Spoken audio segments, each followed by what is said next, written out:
Hello. Um,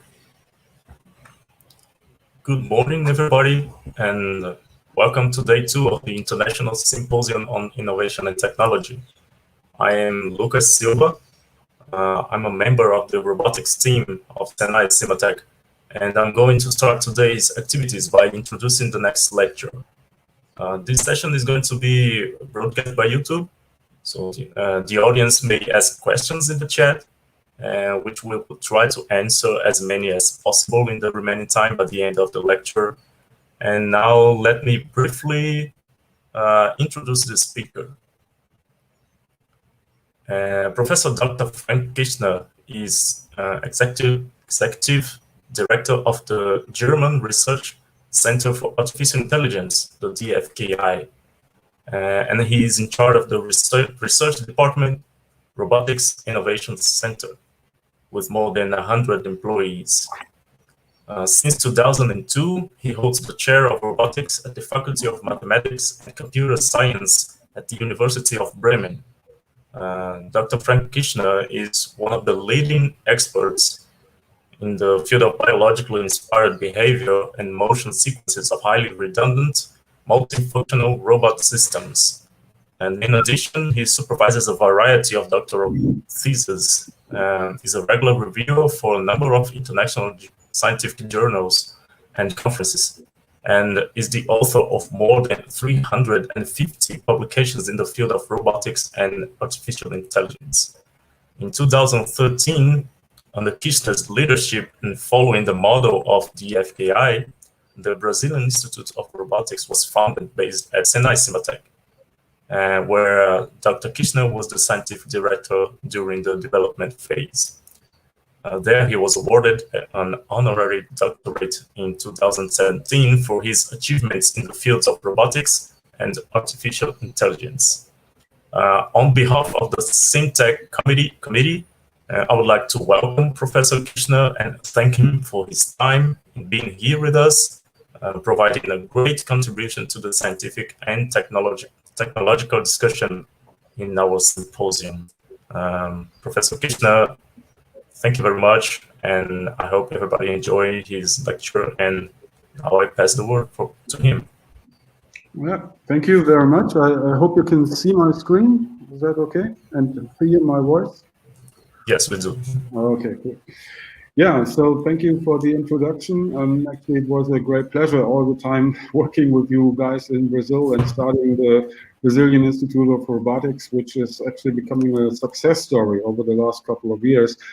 And unfortunately now with the COVID problems that we face all over the world, we have to sort of reduce a little bit on our activities, shifting it mostly to the internet and video conferences instead of having field experiments and laboratory work and all the things that we all like so much, and especially I like it really a lot. And I hope very much that we will soon be seeing different times and going back to our regular and normal activities. But this is also the reason for the talk today and also of this conference.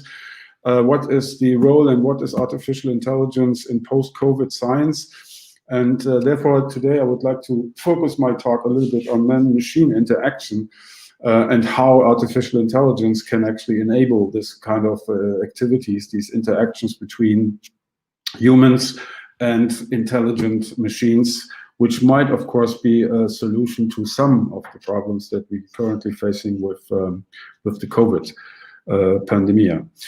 However, let me just briefly introduce artificial intelligence as itself. Obviously, artificial intelligence is the aim of implementing intelligent functions in technical systems. So things that we usually observe in human beings, but also higher animals, we see some sort of behavior that we call intelligent, and we want to transfer some of these behaviors, at least to the machine, to technical systems. However, artificial intelligence, since it has first been studied actually by Alan Turing back in the 30s of the last century, has always been a sort of a bridge, sort of a interface between engineering and computer science. And that's what you see on this graphics as well. Computer science in itself is heavily rooted and based on engineering and mechatronics, of course, and is also, on the other hand, heavily related to linguistics and psychology. You probably know that Noam Chomsky, one of the famous linguists of the last and still this century, was responsible for creating what's today called the Chomsky hierarchy, which is basically the foundation for all programming languages what we use today. So it was a linguist, not a computer scientist, a linguist, who came up with the formal model of formal languages, which are the basis now for computer languages.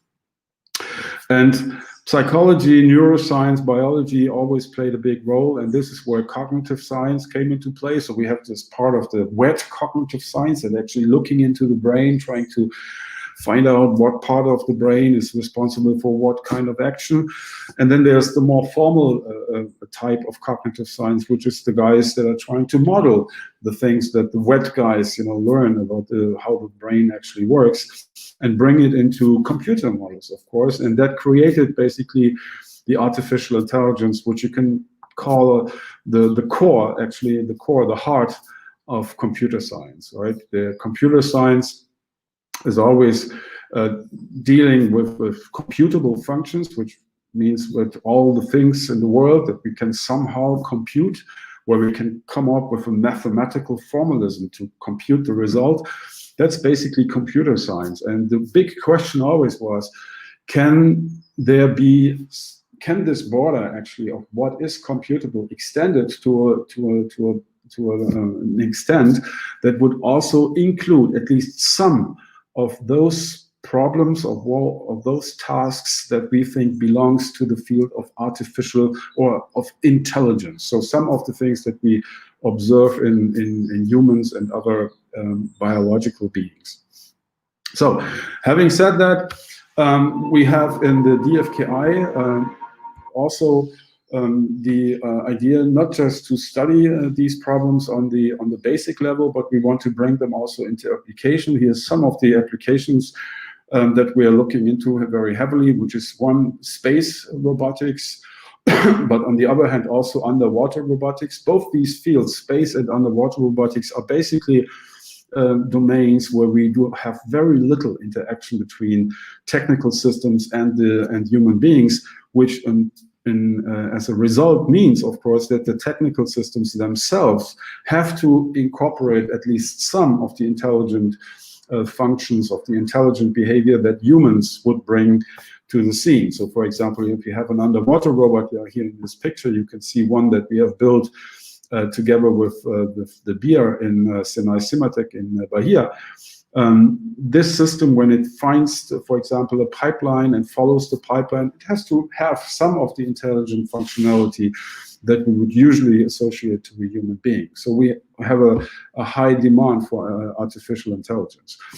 Then we have logistics production. This is already a part of the field where we have more interaction between human and beings in production scenes of the future. For example, we think heavily about having so-called hybrid teams. So teams of robots and people that are working together in order to, for example, build a car or an aeroplane or whatever. Then there's the field of search and rescue, where you see this little robot there running around in a heavy and difficult environment. One of the big problems, and here actually you can see very nicely how the mechanical, the engineering part actually of artificial intelligence comes into play, because you have to build these machines. You have to physically build them, and you have to build them in a way so that they can survive such kind of environments. One thing that is more in the focus of my talk is assistance rehabilitation. So everything's concerning health and healthcare is also a major field for artificial intelligence and robotics, as you can see here with exoskeletons. I will talk about this later in the talk, that we can use to improve the life of people. And then there's another field what we're looking into. It's e-mobility, autonomous cars, and things like this. So this is just a brief overview of the sort of activities that we're performing in my institute in Bremen. And here you can see another few videos just showing you the variety of systems of today's robots that have intelligent structures and that can show some autonomous behavior. I already talked to you about space. For example, here on the top right, you see a system that we tested for over 6 weeks in the desert of Utah, together with this Canadian Space Agency. Here on the lower left side, you can see one of our underwater robots approaching a docking station autonomously, using its sensors in order to orient itself. We're looking at the lower right corner here in mobility, to be mobile in some environments. Wheels are not the best solution, so we are also looking at systems that have legs in order to overcome this environment. And all these approaches of today's robots show some of the future possibilities for different applications. However, this is no longer, I would say, enough, and this is because even if we have humans and robots, sorry for that, humans and robots, like in the left video here, interacting and working together, or as we can see it here in the lower picture, an old lady that is actually recovering from a stroke, a brain stroke, and she was not able to move her arm, her right arm. And with the exoskeleton that we can provide and some of the artificial intelligence algorithm that we put into these exoskeletons, she's actually able to rehabilitate herself, basically, by using a left arm and performing a movement, then using the exoskeleton to perform the same movement with the right, with the handicapped arm. And that is a major impact for rehabilitation. So anyway, or if we actually have robots like this one here in the lower right corner, where we have a problem, we need to teach this robot how to walk. And if you just sit down on your desk and you're trying to write a program that will make this two-legged system walk, you might run into severe problems very quickly. So one idea is actually we have the human interacting with the robot, helping the robot in a way to overcome this problem. And of course, then we need the algorithms that learn, actually, that analyze the help that was provided by the human and take this into account to improve the performance. So this is actually the basis and the situation that we're looking at now. We want to go into, especially, for example, in the production field, in the field of producing everyday goods like cars and stuff like this. We want to move away from what we have here in the lower left side of the picture, where the robot and the human is strictly separated, via some sort of part interaction where the human is already able to enter within the working zone of the robot, up to a future system where the robot and the human are no longer separated, physically separated, for example, by a fence or something. And this, of course, requires a lot of algorithms, artificial intelligence algorithms on both sides. Once, of course, on the side of the robotics system. But of course, we also need to have some algorithms that try to identify, at least, or that have some idea of what could be the intention of the robot. Like you see in the video there, the intention of this person obviously was to grab the drill, and the robot needs to be able to understand that, taking the information from the sensors. In this case, it was just a sensor that was looking into the forces that were applied to the gripper system. However, if we think about this in the more futuristic scenario, we could also look into reading actually the brain of the human. So what about brain reading, and why should we use brain activity for interaction between humans and robots? That's simple, because the brain activity is, or at least it can be thought of as a window into the human's mind, of course. And we will be able, by precisely analyzing some of the activities that we can read from the skull without actually intervention into the brain. We can just place sensors on the skull and read the the electromagnetic variations that are produced by the electric activity of the brain. And from these readings, from these data, we can actually, or we think at least that we can see some of the intentions and the planned activities. And at least we can see what is the state of the human, what is the current mental state, for example, especially in teleoperation tasks where you need to know whether the human is still capable of actually, taking care of a second job when he's already doing the first job, and probably he has some problems doing the first job, and now you come with a second job, and you just it's just too much for the human being, and it will probably decrease the performance of the human in a teleoperation scenario drastically. So we need to have some idea, we need to have this window into the brain, and this of course is very useful for implicit state, and as we think also intention recognition. Here's some example how to safely make use of the movement intention. For example, in this video here, actually what we did is we had the human wearing this exoskeleton, and at the same time we were reading EEG signals from his brain, while the human was actually performing a very difficult task. So he had to drive this stick through this little gap between the two walls, and when the stick hit the wall, actually there would be a loud noise. It's like a little children's game that you probably know. And however, it is really difficult task because the human doesn't see the stick directly and is also not controlling the stick directly. Instead, it is via the exoskeleton controlling a robot that is actually driving the stick. So on the one hand, we were using direct haptic feedback, but on the other hand, we were also looking into the brain state actually of the human being to be able to identify whether or not in such a situation the human is still able to, for example, perform additional tasks like just putting a button or reacting to an alert signal or something like this.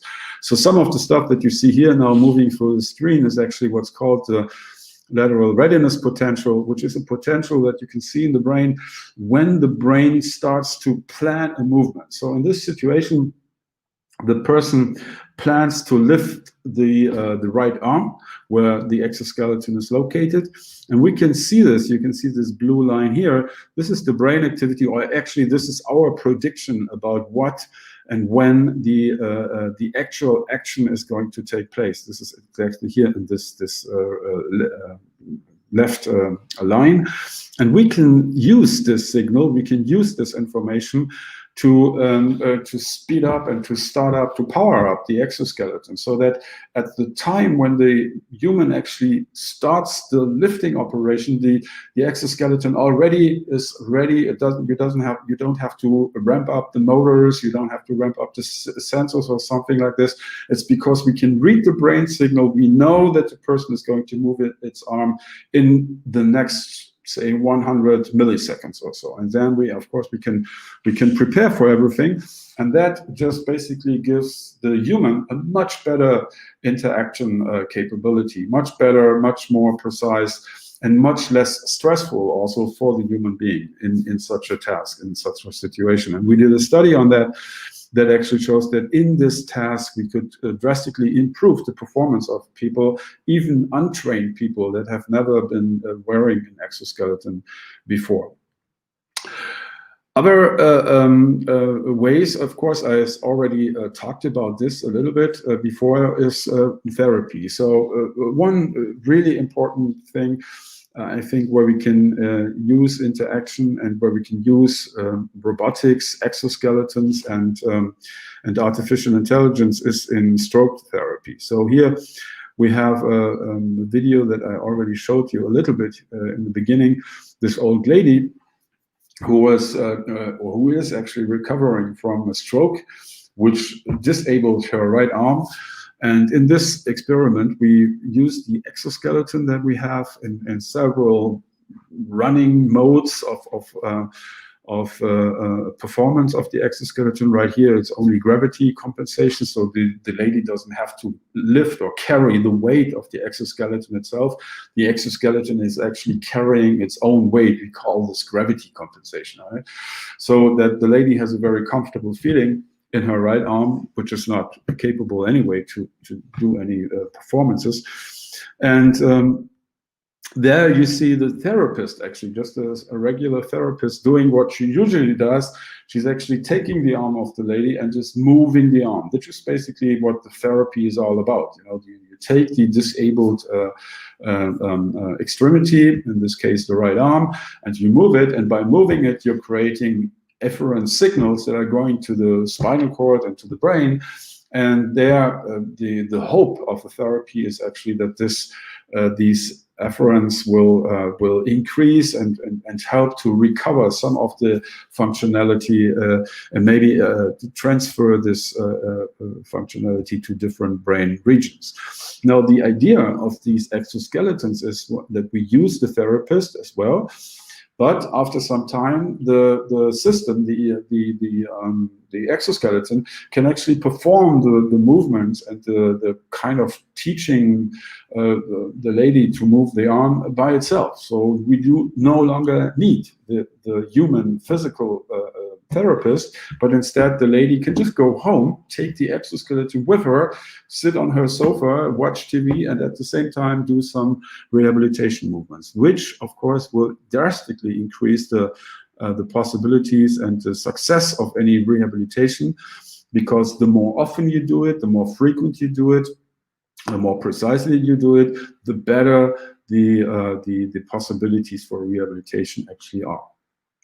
So then, of course, we're also looking into ways on how we can improve these machine learning approaches that we're using in rehabilitation or in interaction scenarios. And in this video here, you actually see that we can also, especially in interaction tasks, use the performance of human beings as a teaching signal for training robots. So what we see here basically is this blue line, basically is a segmentation of a ball throwing movement of the person here in the left. And we automatically are able to segment it, to chunk it and chop it into smaller parts, and use these behavioral segments as templates for teaching a robotic system to basically do the same thing. So here in this video, you see the robot actually starting to learn based on what it saw basically from how the human was performing the similar task. And over time, as it usually works with machine learning systems, the performance of the robot is getting better and better.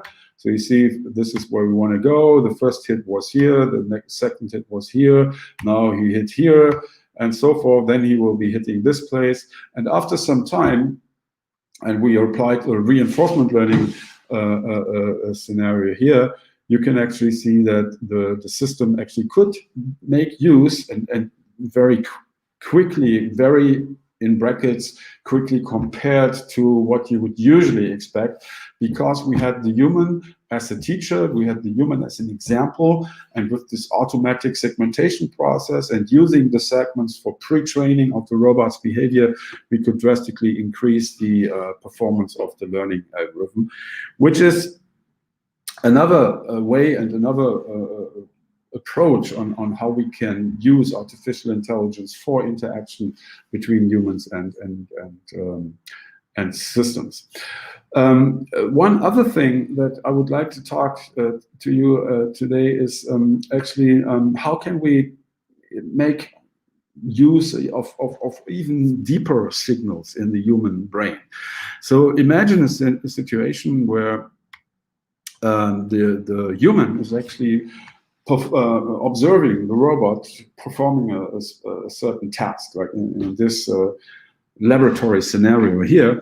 The woman is observing the robot. She's giving the robot some directions, setting some tasks, and the robot is performing the task. So when the robot is doing the right thing, that's fine for the person, for the human being. Nothing happens, and she will be happy, right?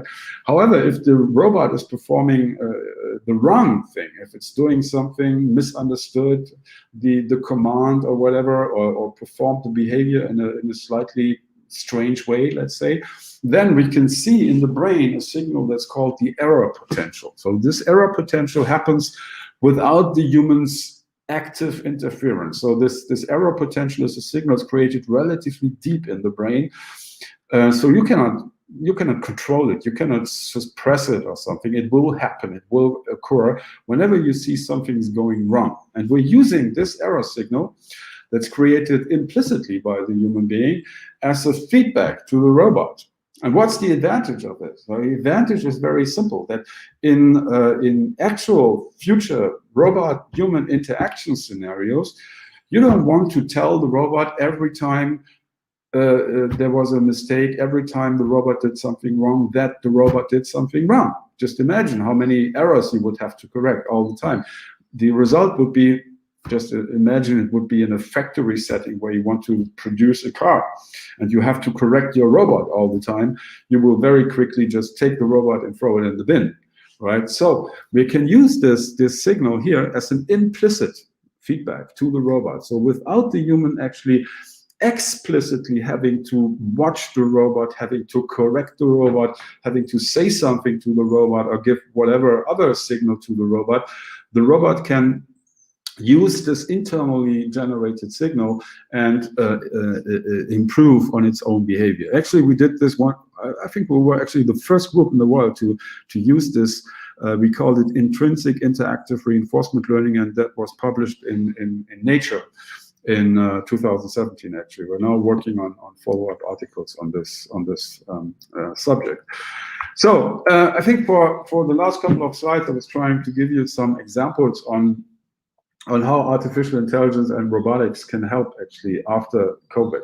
However, I ran into this article that was published by Halford and Morgan, and they gave this talk or presentation at the World Economic Forum 2020 this year, actually, on a platform for future of health and healthcare. And they call it 4 ways science should transform after COVID. And I think there's some very, very interesting remarks which I would like to convey to you today as well. First of all, I think we should really rethink how research is funded. Typically, when we apply for research, it's a long and administratively very awkward process, right? It takes forever, months, years sometimes, until we get funding for a specific project. After COVID science, I think we can see that we must be much more quicker. We must focus much more on the content of the science rather than on the administrative process to just get the money to start, to get the funding to start the science. We need to be quicker on actually doing science rather than applying for funding to start doing the science. So on the other hand, also what we can see in research funding is we need to invest much more in better digital platforms for online learning. I mean, this is an old story. People are talking about this for decades now, I think. And there's already some very interesting subjects and some interesting approaches like Udacity that my old colleague Sebastian has started in the US, where you have online learning platforms that are not just interesting in a situation like this in a specific country because you can keep your universities running, you can perform your lectures and stuff like this. No, it's also on a social level a very interesting aspect, because the first time in the history of mankind we can actually bring knowledge to anybody on the planet, basically, right? Even if we go into the deepest forests in Brazil or in Africa, wherever remote place you want to think of, we can bring knowledge to these places by enabling digital platforms for online learning. And this will transform the world, I would say. And one thing why we should also think about this is because we can very clearly see in many studies that the higher level of education in a certain societal community you have, the lower the amount of infections and of cases, especially right now in COVID, are. So it's directly correlated, and we have hard facts about this in many different studies. So the more we can educate people, the more we can bring knowledge to the people, the better we will be able to cope with future pandemics. What kind of research is funded? So we have to, I think, stop to judge research whether it is a potential business case, right? I mean, many research activities today and also funding agencies ask you, well, what is the application of this research? So some of us come up with all kinds of weird stories on what could be a possible application. In the end, what is really important is that some of the research we're doing is just basic research. It doesn't have an immediate application. But however, it is extremely important that we do this basic research, because we never know what will be the kind of knowledge we need to have in the next pandemic, right? We never know what kind of basic interaction principles we need to understand in molecules or in viruses or in nanomaterials, for example, that I've just read, that can be detecting the virus much quicker than any other test that we have so far. So funding basic research is a really important thing, and we should not focus everything on business, right? Not everything has a direct business case. And in the end, I think that all research at some point will have a business case. However, the problem is that maybe this business case is 10 years away, maybe 50 years away, maybe 100 years away, but who cares? What we know is what we know, and then we can use it once we need it. We need to also reimagine how scientific publishing models can be improved. Why? Because we need to get the word out quickly, and we cannot create barriers for reading scientific results, which is why I really like open access model. And also, which I think is really a very interesting thing, preprints. So we have archive today, and these are not peer-reviewed papers. That's true. Yes, everybody knows that in archive you have not peer-reviewed papers.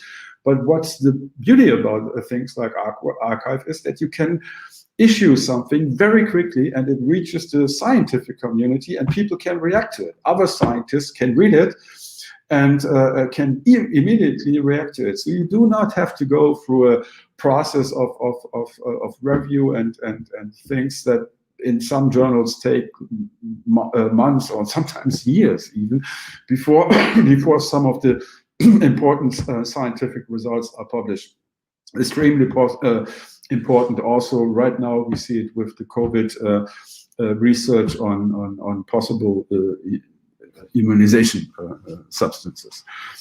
So, and finally, I think we should definitely also reconsider how we as scientists communicate science. So what we've seen in the COVID pandemic was that, at least in Germany, I can tell you that in the beginning, early this year, some of the scientists were regarded as the most important people on the planet, right? Everybody was listening to them very, very careful.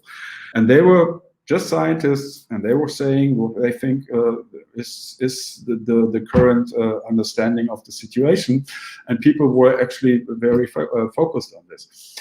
Over time, of course, politicians came in, and they were trying to use, the word of one scientist, they were playing it against the word of another scientist, and it was a big confusion. People started listening less to what the scientists said. And so also we have seen that over the summer we had a drop down in the infection rates, but now it's going up again. And the reason is exactly what the scientists told us already in March of this year. They said, this is not a short, quick, fast-running scenario. This is a long-distance run. So we have to prepare ourselves for keeping the rules of behavior active for a long time. And people of course, also got sick of staying home and sick of being restricted in their movements. And so that's all understandable. But science is really important. And we as scientists, we have to communicate our knowledge to the public, and we have to rethink how we communicate this to the public, because it's important that the public believes in the science, into the scientific results. It doesn't help if we say something and then nobody listens or nobody believes it. And the problem that we have is, of course, that as scientists, we would never sit there and say, this is the truth. Because as scientists, we know that there is nothing like the truth, right? So we would always be trying to say, okay, according to our current understanding, we would suggest something like this. According to our understanding, we would suggest something like this. And then sometimes we even say things like, I made a mistake. I was wrong, you know? And if you utter these kind of sentences in the public, of course, the public is not used to this. Public is not used to hearing somebody important saying on TV, I was wrong. Because nobody says that. Nobody says I was wrong. Nobody says I made a mistake. Scientists do. So we have to also communicate to the public, to the community, that science is just this way. I mean, we have some ideas, we have some hypotheses, we're trying to falsify them, and sometimes we are wrong. Sometimes we make mistakes. We are learning all the time. And I think finally, these four considerations that were actually not my considerations, but the considerations of Holford and Morgan are very, very good, and will probably help us through the next pandemia. And of course, we all hope that this next pandemia will never come. Here's the team of machine learning. Thank you very much.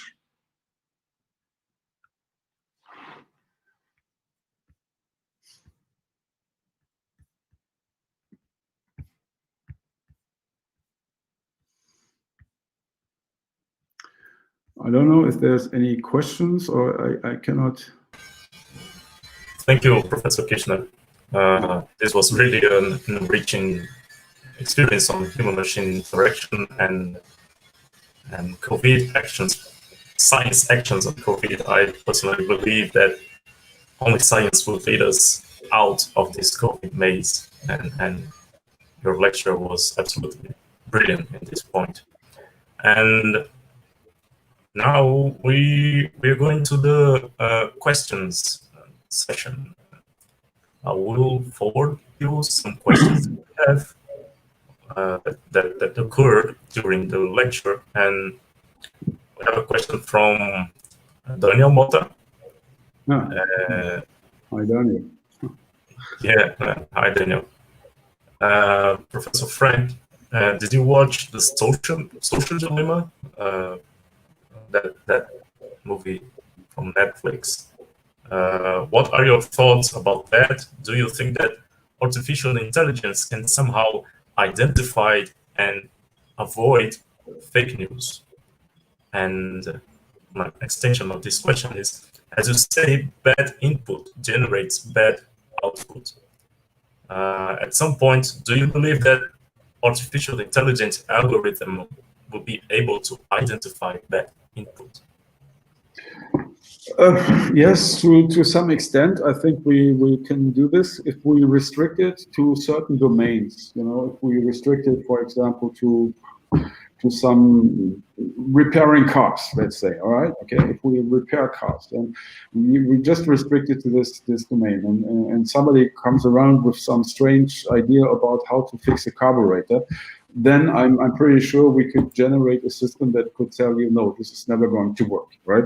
However, if we want to have a system that is universally capable of identifying false statements of some, let's say, politicians in a TV show, you know, I think tonight or tomorrow we have the next event between Trump and Biden on TV. So people would like to have some universal fake detector or something like this, yeah, that could immediately ring a noise like, beep, this was not true, you know, if somebody speaks at all.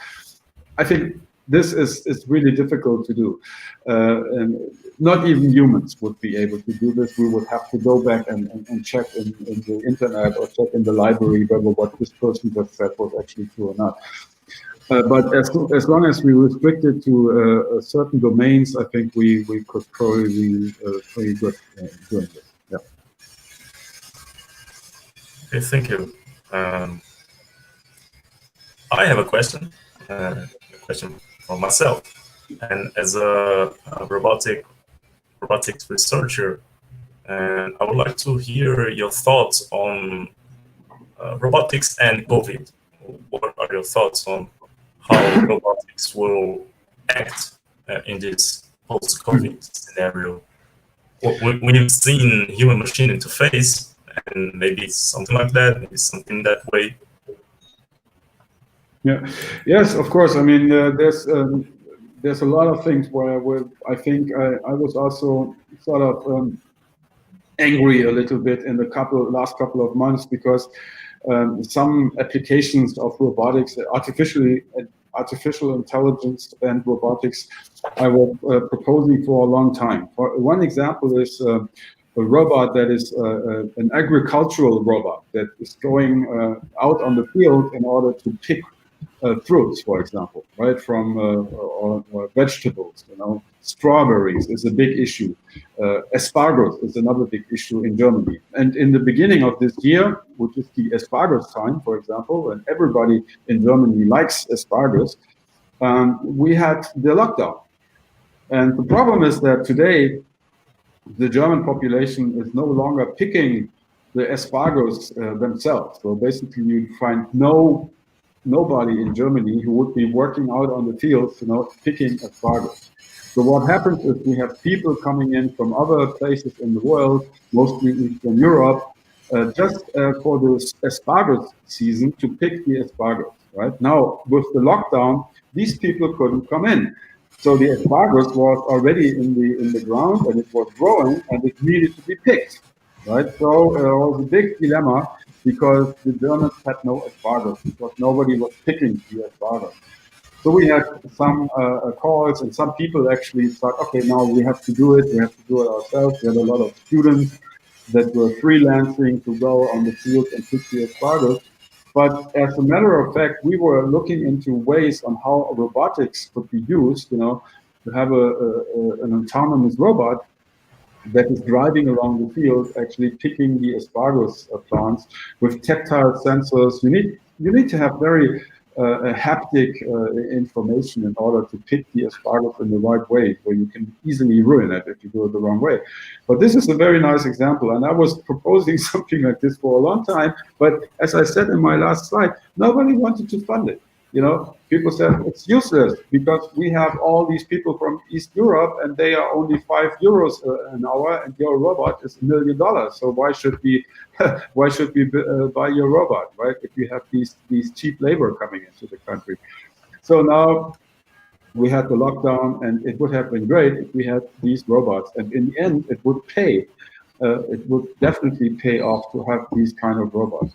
I could give you many other examples, like, you know, having robots that help nurses in the hospitals. Instead of the nurse having to wipe the floor and having to disinfect the environment, we could have robots do this, and then use the nurse actually to take care of the patient. Yeah, right. And so we could help many of these service people and relieving them from the tedious, stupid tasks, so that the human beings could actually concentrate on the more cognitive and socially and humanistic interaction with patients. There's many other things that we could think of where autonomous robots could be really, really useful. Think about energy supply, for example. We have many offshore windmills working offshore on the sea. And usually these windmills have to be serviced by service personnel. But with the COVID lockdown, nobody could go out to service the windmills. So if the windmill is not serviced and it's running down, then we have no current, we have no electricity. Right? And of course, here again, we could have automation and robotics and artificial intelligence to have systems that are able to service these windmills, for example, in order to keep our electricity up, and many other things that you can think of. Yeah, sure. Thank you very much for the answer. And indeed, public and enterprises see the need when it shows up, but then maybe too late, indeed. Yeah, that's why we stopped funding basic research. We always look into research and ask, the first thing that's asked is this any beneficial, right? Does this bring money, right? But research does not always bring immediate money, right? Sometimes we have to do it just in order to do it. Yes, sure. Well, I can't see any more questions from the audience. Thank you, everybody, for joining our in our symposium, in this wonderful lecture. Thank you, Professor Kirchner, once again. Yeah, actually, I have one last thing that I would like to tell you. You know probably that I'm the editor-in-chief of a new journal in Springer Nature, which is called AI Perspectives.